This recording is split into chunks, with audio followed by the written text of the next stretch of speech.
যোৱা বছৰ সৰস্বতী পূজা আৰু ভেলেণ্টাইন ডেত যিবিলাক ল'ৰাই ছিংগল থাকি গ'ল মানে একো ছোৱালী তোৱালী পতাব নোৱাৰিলে সিহঁতৰ বাবে এটা ফেশ্বন ডিজাইন লৈ আহিছোঁ আৰু প্ৰথমে এনেকুৱা পেণ্ট এটা পিন্ধি ল'ব আৰু এই পেণ্টটো পৰিধান কৰিলে আপোনালোকৰ ঘৰে ঘৰে ঘূৰি ফুৰা খুৰী কেইজনী আৰু বৰ্তাকেইটা বহুত সহায় হ'ব ঘৰে ঘৰে কথা লগাবলৈ আৰু এনেকুৱা গ্লভছ এযোৰ পিন্ধি ল'ব গ্লভছ নাথাকিলে হাতত পলিথিনো ব্যৱহাৰ কৰিব পাৰে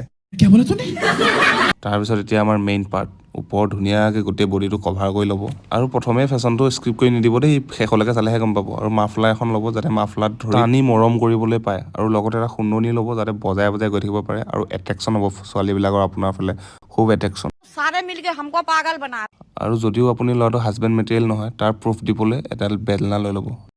कौन है ये लोग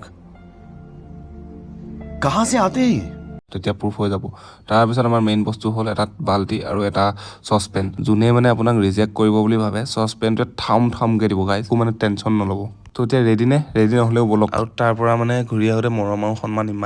ইমানেই পালোঁ মানে কি ক'ম মই একো দেখিব নোৱাৰা হৈ গৈছোঁ মানে ওপৰত মোক টিং পিন্ধাই দিছে গাইজ